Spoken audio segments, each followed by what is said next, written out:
Hello, Stein. Thank you very much for coming on the early days of Micromobility podcast. It's a great honor to have you on.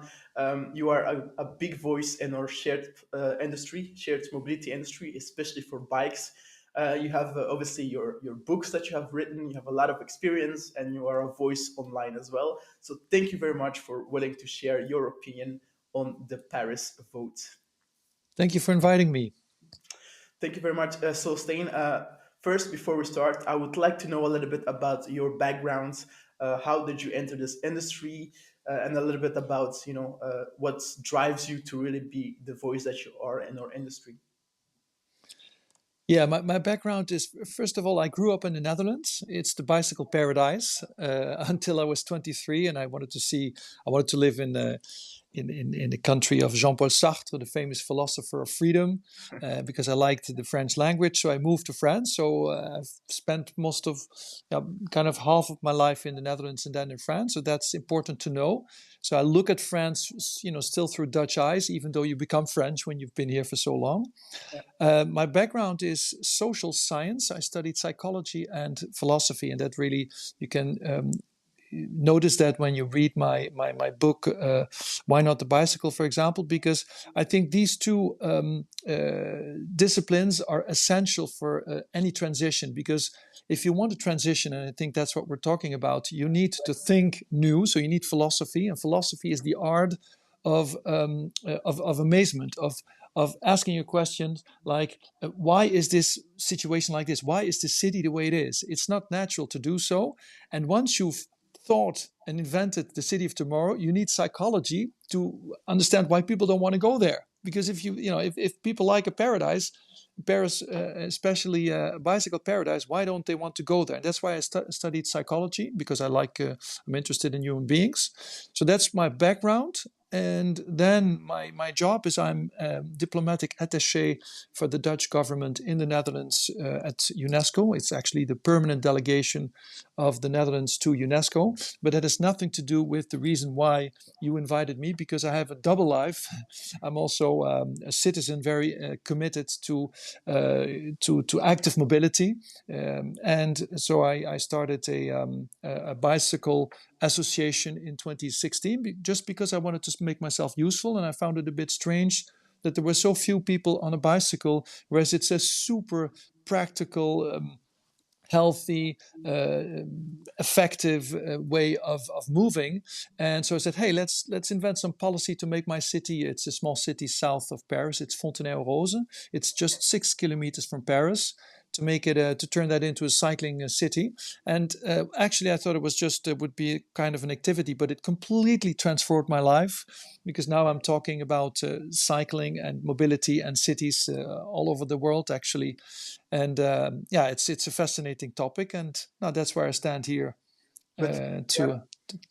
but you also wrote a book regarding the cycling and the cycling policy as well, right? Can you maybe elaborate a little bit about your book?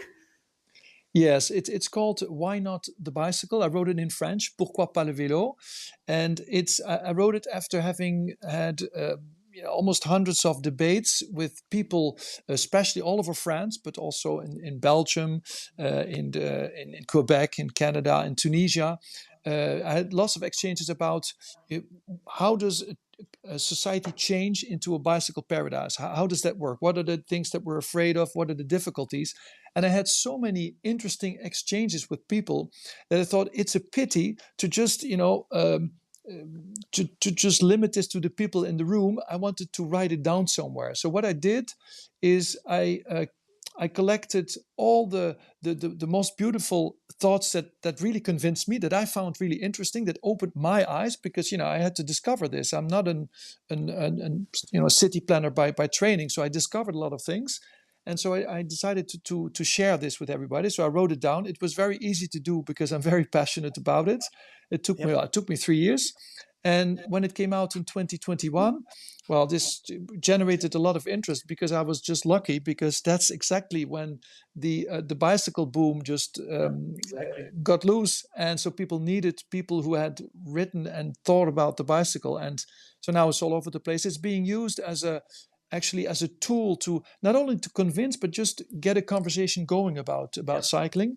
And it's also a book that really that tells you our thinking mistakes, because our brain, our mind is not programmed to understand naturally transition. When you see a road, for example, that's full of cars, most people's minds will automatically say, well, you need to make it wider. exactly. But the truth is More lanes. actually the opposite, because mobility, it's not just a number of cars or a number of vehicles. It's a behavior. It's a freedom. It's a choice, and Exactly. it's up to us governments to orient that choice and to guide that choice. And that's what we're doing by providing shared mobility and also by turning the streets into people-friendly places. And that's what I'm passionate about. Exactly. Well, thank you very much. I would like to have your opinion about another shared micromobility vehicle. And around 2017, 2018, we started seeing shared electric kick scooters on the streets, first starting in Santa Monica and the United States. Before we knew it, they were all over the world, with the name Bird. It's like they could fly all over the world. We had the scooters everywhere. And then we went through a whole learning process of operations because first they were just dropping scooters everywhere. Obviously, that caused a lot of nuisance, and there were some regulations, some pilots and tests with cities, and there were some adjustments in terms of deployments, in terms of hardware. There was a development with swappable batteries. There were some developments with sensors, with more safety. However, we have come to a time where now we have a public vote in the city of Paris, a city who has always been at the forefront when it comes to shared mobility. When you look at the usage of VLab, which had around 44 millions rides this year, which is huge, obviously. So Paris has always been at the forefront. However, obviously there are still some challenges that electric kick scooters are still facing. That is why we are here today on this podcast, and I would like to understand these challenges from the point of view from someone like you who has a lot of experience with the policies of bike share and bikes, not only in France but also in the Netherlands. Well, thanks for this question. Why thanks? Because we need debate. I think the good thing about this question is that it sparks debate. And Exactly. when society is changing, you need to cover these changes. First of all, before I answer this question, I would like to say that many people they put one blame on this question. They say this is not the right question to ask right now. This is not a priority. This is not the problem. This is not the elephant in the room. The elephant in the room, it's the elephant. It's the car. It's the car that takes up all the space and that creates an unhealthy lifestyle, that creates danger, that creates pollution, that makes cities unpleasant places to be in. Why are you talking about these little scooters that take up so little space? And why are you making a fuss out of it? That's just preliminary remarks. So, which is indeed true. But the question is raised by the city of Paris. They ask the citizens of Paris, do you want shared scooters or not? That's the question that is asked. So now my opinion on these scooters as such. Um, I personally think there are three reasons to say no to that question. Let's stop it. Let's stop these even scooters altogether. It might sound very strange, but I'll explain the it. private the The private scooters as well, or only the shared Yeah, scooters? the private scooters as well. May sound very radical and strange, but I'll explain this opinion. First of all, it's the danger. Again, it's strange because the car is much more dangerous, but that's another topic, and the city of Paris is also working on that. So now I revert back to the scooter and danger. How come?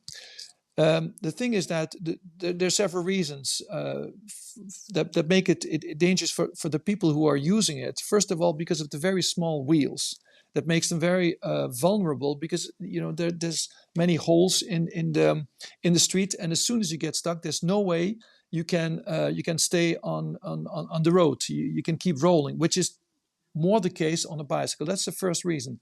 The second reason is the distance between the two wheels. It's very short. That makes you very vulnerable to tipping. That's a second risk. The third risk is well, the brakes were not that good in the beginning. That may have been solved because, of course, these companies, they evolve very quickly. And there's another reason, is that they have a very weak reactivity. You know, when you're on a bicycle, for example, or even on a motorbike, you can quickly accelerate and get you out of situations. The scooters, the electric scooters, they're much more slower, so it's more difficult to save yourself in certain situation. And there's another thing that I don't hear people talking about. It's about indicating your direction. The You're not lighting, really visible. There are two ways of doing it. What the companies tell me, they said, well, we have the in the direction blinkers, lights. How do you call them? the Uh, blinkers. Yeah, the blinkers, exactly. But I filmed them. I made a whole thread on Twitter that you can see, where I filmed it. You don't see it because it's very small. First of all, yeah. secondly, it is very low to the The street. ground. So it's not, that's not where your eye is. Your eye is really where the taillights of the cars and of the bicycle in the Netherlands are, because they normalized it. And for all these reasons, it's difficult.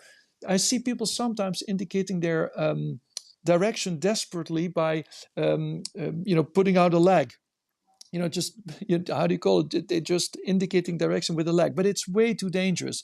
So this makes it a dangerous situation. The second reason why I would say no is that these scooters, they're of course a passive mobility. There are many positive things about it. It's very small, it's very practical, it's not that expensive, it's even funny. But the thing is, it's you are like a bag of potatoes on it. I mean, you don't move, so it doesn't encourage people to move. And there was a study that was done by the company 6T, who did that for the city of Paris, and that Yeah. looked into this situation, and they found that when you look at all the free floating services, be it bicycle, moped, or this kick scooter, is they found that the kick scooters, as you call them, right, Yeah. uh, have 1 out of 3 trips they replace a pedestrian trip, meaning that in 1 out of 3 trips, the user would have walked had there not been this scooter, which means that they delete a lot of pedestrian trips. And I think that pedestrian trips, well, it's not, deleting them is bad for the health, but it's also bad for the city, because that brings me to my third point.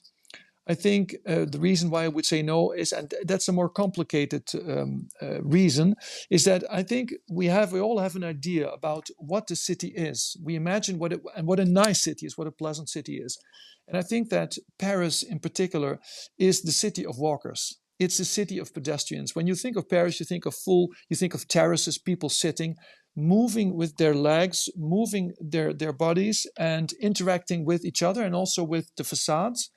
And Okay. if you allow the moped or the scooters, it's like if you put a transition from the pedestrians to the fast lane. You're putting it in the fast lane, and then you can Okay. say, yeah, but the bicycle is also the fast lane, which is true. But at least people are still moving, and it's also a kind of dignity, even because moving with your body, it's a way of showing, hey, I have a body, it's healthy, I want to keep it healthy, so I'm moving. And it's good for your body. It's also good for the city itself.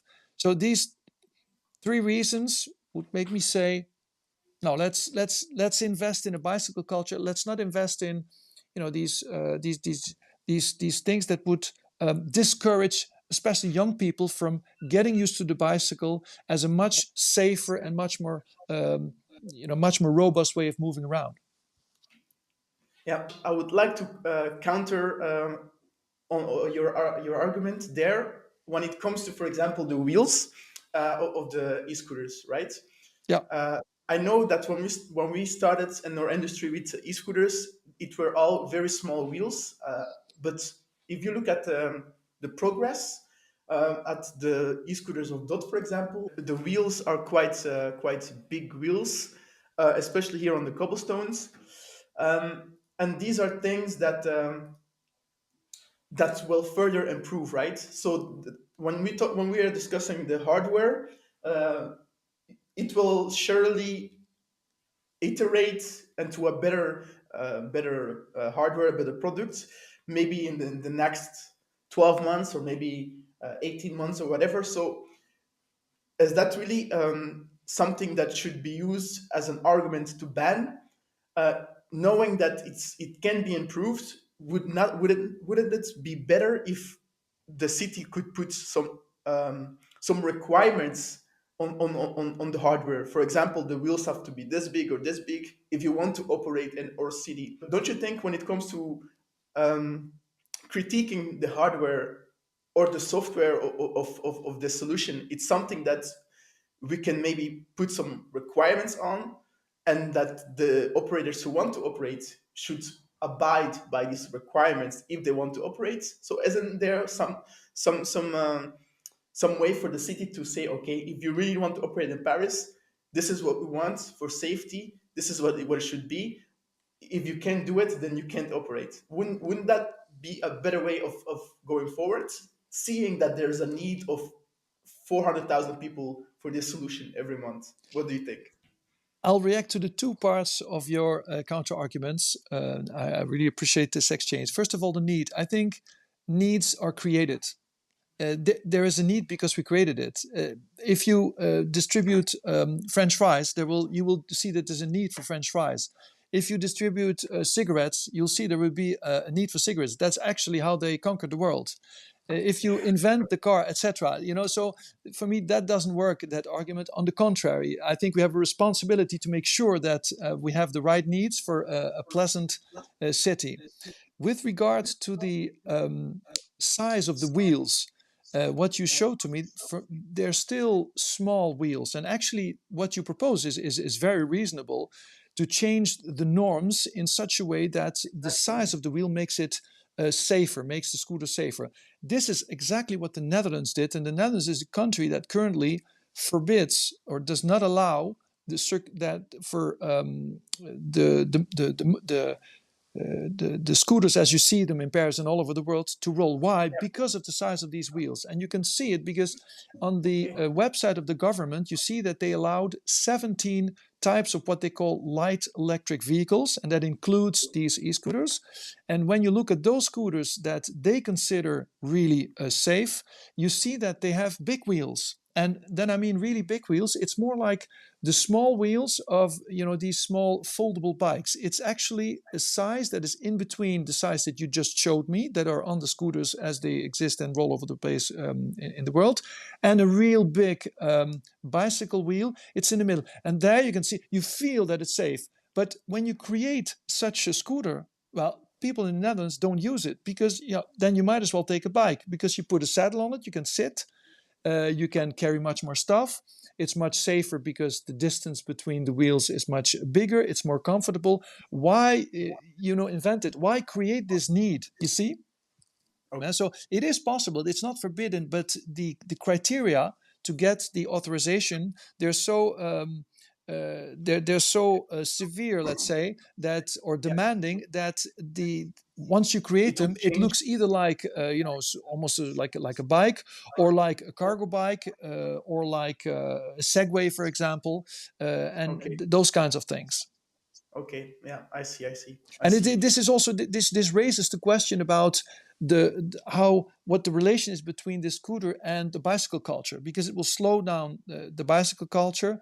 Um, that's why in the Netherlands we don't need it, but that's why we're having this discussion here more, because here the bicycle culture hasn't conquered completely the city and 100% Yeah. of the population. So many people would say, well, I find this scooter much more practical because it's very easy to hop on. Well, but then you get, the danger, and the danger argument, the argument of unhealthy lifestyle, and again the I would say the heritage argument, the heritage of Paris as an active city.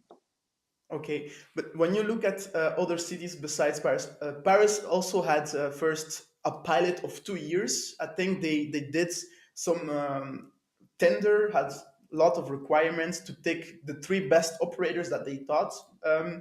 So they operated for 3 years. I'm sure they had some feedback from that. Obviously, the feedback might have not been good enough to say, let's do it. They prefer to do a public vote. But when you look at trials in the United Kingdom, for example, where they are also struggling with allowing e-scooters, because I think there they need to change the law first to be able to allow them. You see that they are also hesitating to allow e-scooters, but in Brussels, on the other hand, you see that there are 10 operators. It's like the Wild Wild West.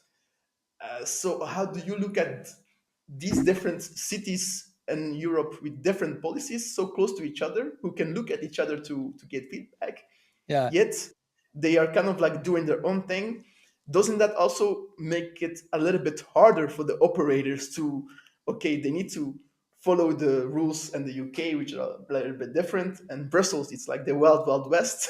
In Paris, it's also strict, and the Netherlands, they might need to create a whole new vehicle. So I guess it's a little bit too much, maybe, or confusing for the operators to keep up. This is just my opinion, of course, from an outside perspective.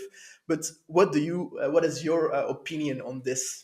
that it's fascinating that we're in the jungle phase where cities are trying out things bottom up, and I think that is the way you can create change, because I think things should start that way. You cannot make laws on things immediately and say how you want to keep things nationally. It's good to have tests. I think that one of the explanations for the Netherlands being a bicycle country today is because they tested a lot. They Yeah. tried out things, and they were not afraid to be ridiculous, and that's why they managed to do so. But They also invest a lot. sorry.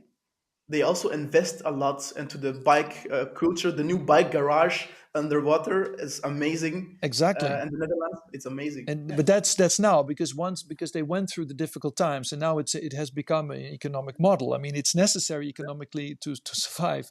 But to get back to your question is, we are actually at the point where we're going maybe to leave this jungle situation, because as we're speaking, just a few hours ago, there was a press conference by Clément Beaune, the French Good. Minister of Transportation, and he just Yes. announced that he does not want to forbid them. He wants to regulate it better, because one of the reasons Paris took this decision to organize this voting, yeah, exactly, that's the picture of that meeting, where he said, I want to create an observatory, for example. I want knowledge, because when you're in jungle, you need to look what's happening. You need to collect data, and that's what he wants to do. He wants a communication campaign. He wants a longer life cycle. He wants these things to be very ecological. But the reason why Paris still wants to ask the Parisians, "Do you want to keep it?"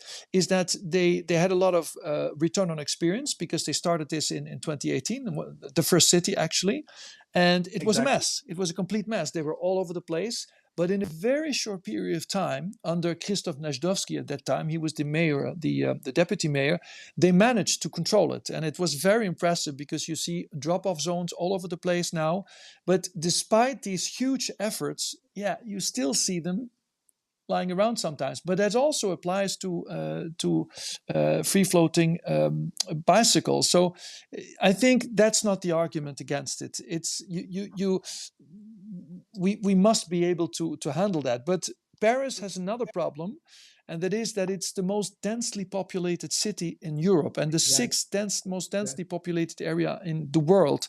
So it's the little spot, every little thing you do in public space, it creates a problem. So for Paris, it was really difficult to create it. So that's one of the questions, one of the reasons why they asked these questions. So I think that's why we need this conversation. So Sunday, 2 April, when we're going to have this referendum, it's going to be very, very interesting, because the decision that's going to be taken here will necessarily have consequences in the rest of the world, because Paris is a mobility laboratory, and people will look at it Exactly. and they will ask us these same questions to talk about it. Exactly. I was going to ask you actually about that, the effect that the vote in Paris might have to uh, possibly Brussels, who is, I think, looking at what's happening in Paris before they start to do the implementation.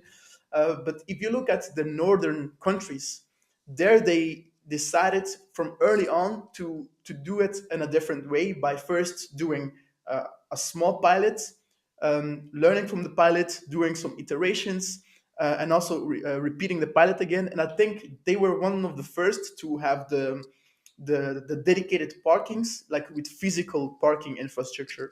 I think Voi implemented that very early on, and they have been really at the forefront of that by doing short pilots and so on. Now, how come do you think in the northern countries they go about it in a different way than in the main Europe, where it's maybe chaotic is not the right term, but when you look at the different regions and different cities, it looks as it's still in the early days, as you said, as still the jungle phase. While in the northern countries, it's way more relaxed, way more strategic, way more. It's kind of like they have it figured out basically, and they're just looking at us and laughing. I don't know. Well, for the scooters, is they're also looking at what's happening in the rest of the world, because I mean, even though the Netherlands has taken the decision, it's, because the bicycle lanes, they're already so full that they have to think twice or three or four times before they let a new category of vehicles enter these bicycle lanes, because even with the current diversity of bicycles, and I'm not only talking about electric bikes that go faster, but also bigger bikes, The cargo bikes, and the and cargo bikes. handicapped people have bikes. You have small bikes, big bikes. So there's a total transformation going on. And if you add this other category, which has different needs, that's that's questions that you have to ask. Um, but why it is different? Yeah. Uh, that they all have figured it out. I wouldn't say that. I think they've tried out different things, and in the Netherlands it Yeah, was the bicycle situation, and that's why it's very nice for people from abroad and from France. Many people are going to the Netherlands to look around and to experience the situation. But for the scooter, yeah, it also depends on the development of the bicycle culture as it is now. I mean, I think that if there was many bicycles here as in the Netherlands, you wouldn't think about it so much. This famous need that you spoke about, this need, I think okay. it's this exists because there's a problem. Julien Labaca, who's a consultant in mobility, I did an intervention with him last week, and he said these scooters are kind of the paracetamol, the medication against headaches for mobility. Yeah, Why? Because it doesn't really treat the cause. It's short solution, because the cause is that you have a headache of being stuck in traffic. And so you need a robust way to get around, safe, being able to carry your stuff and even your children. And a scooter is not going to give you that. I actually see people on scooters wanting to carry stuff, and sometimes they hook them on to the scooters. It's because, like Frédéric Héran, who's a French economist and city planner, an urbanist, he said it's a way of transportation that is not finalized yet. So that's why your argument is very good. Indeed, we should work on having the right norms, but we're not there yet.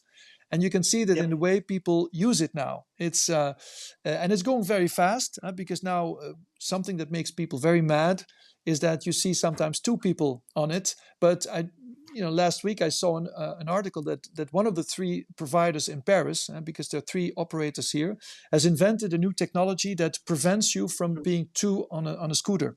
And that it's fantastic. You see that the yeah. technology is evolving very fast, and I think that one of the nice things about this discussion is that it gets us talking also about technology. I give you another Yep, example, because if you ask about the consequences, if you stop this, it will be much more difficult to regulate, for example, private scooters in terms of speed. exactly. Because Yeah, with these scooter groups, that belong to companies, you can limit their speeds in certain areas because you can program them.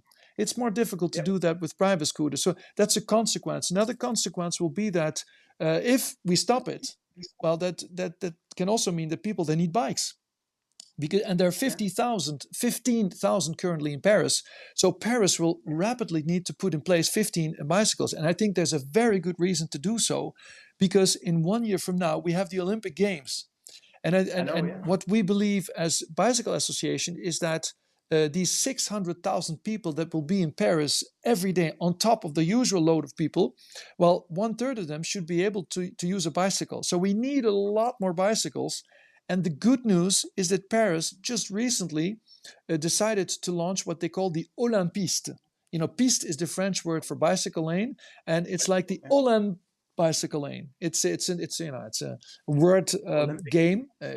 French is a nice language, and so they're going to build specially dedicated bicycle lanes to the Olympic Games. So it's really pushing the transformation of the city.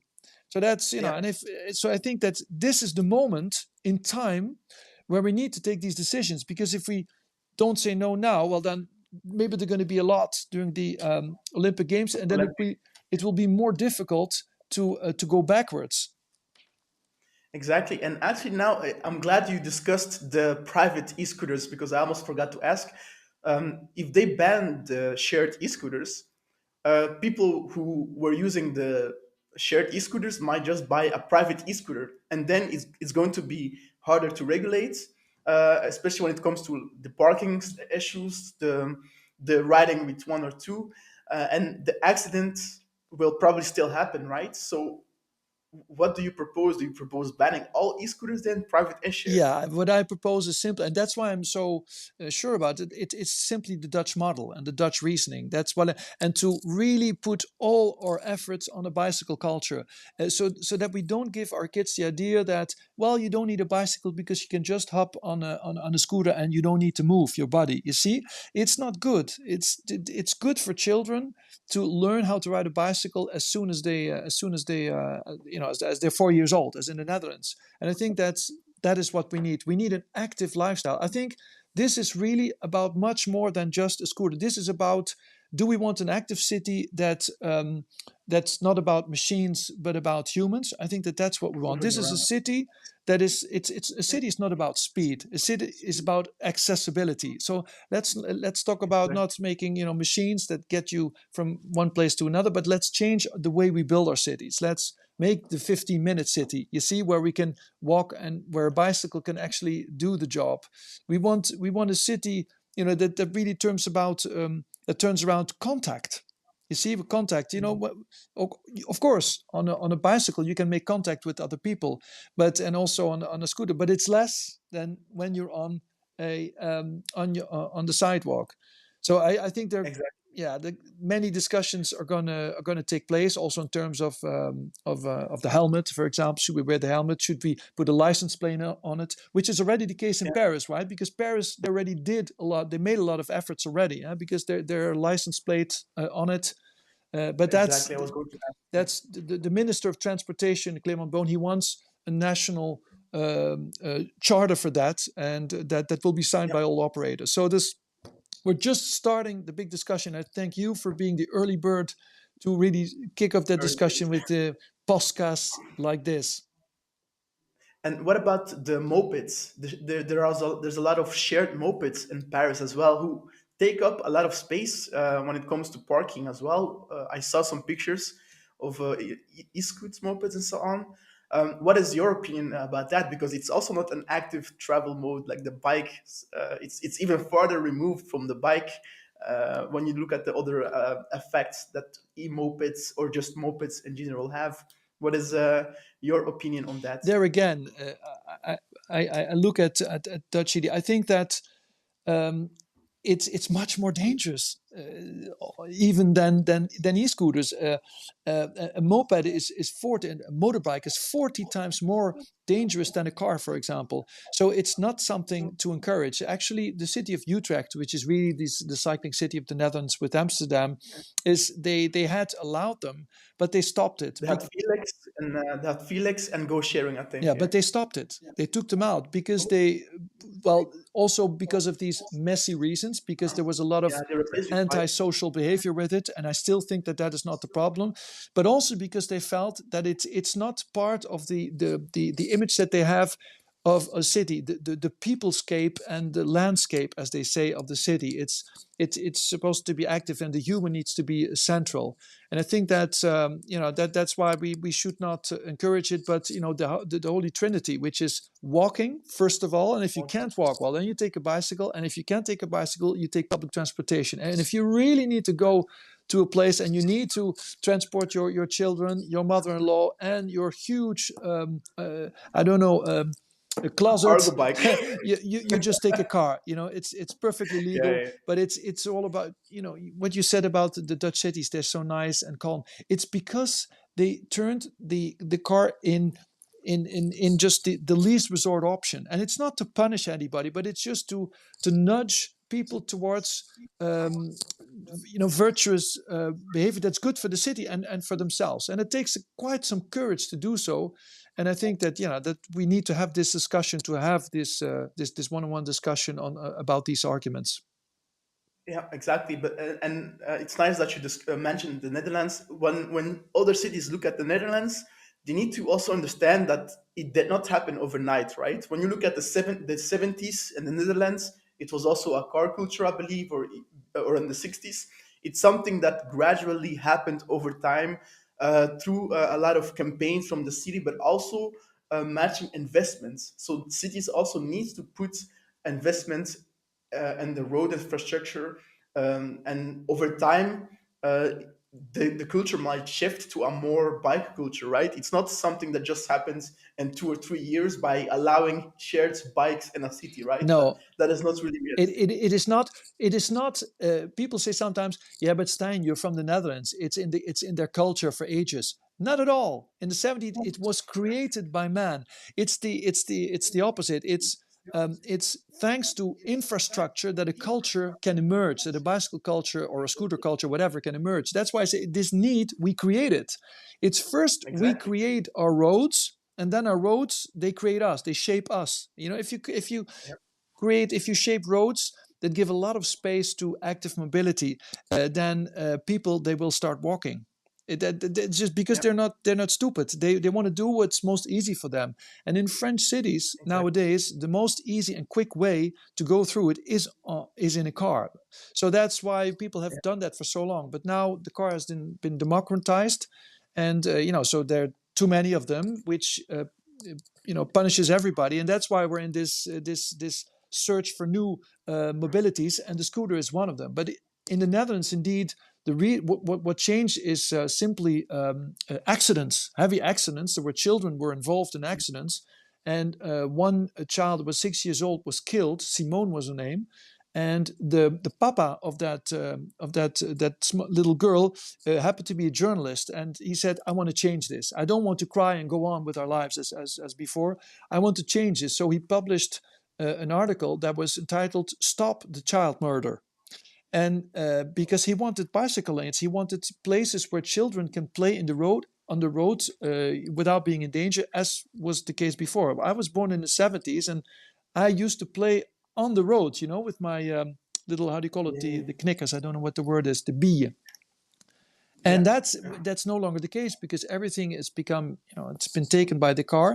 And that was one thing. And the other thing is the oil crisis. The oil suddenly became so expensive that the government had to do something. And now, today, you see these two elements arising, because exactly. we have an energy problem that is going to become huge, with the crisis in Ukraine. And people are also becoming more aware of their need to have a pleasant environment. And I think that the COVID crisis has really shaken us. It has shown us that we're vulnerable people, that we need nature, that we need a pleasant and quiet and non-dangerous and non-polluted environment. And I think that's the good side of it. And now we're building it, and we're trying out the scooter, and we're having this conversation to find out if it's the best way. And I think that's extremely Yeah. positive. Exactly, exactly. And yeah, it's funny that you mentioned the energy crisis, which is still an actual discussion, right? I know with my own bike share, a few months ago when there was a huge increase in the energy prices, we used to advertise or shared bikes at tank stations. So, so when people were tanking, their car, they would see like a promotion to get our long-term bike renting, which was always cheaper than a full tank. So we saw some increase there. Beautiful. And it also shows the mindset where the people are in, right? They are looking for alternatives. They start to think about living a healthier life, and getting cargo bikes as well, which is also coming up even with younger families. So that's a nice development. But to sorry to kind of like round up this nice discussion, I wanted to bring it back to France. You mentioned that France is not a bike culture yet.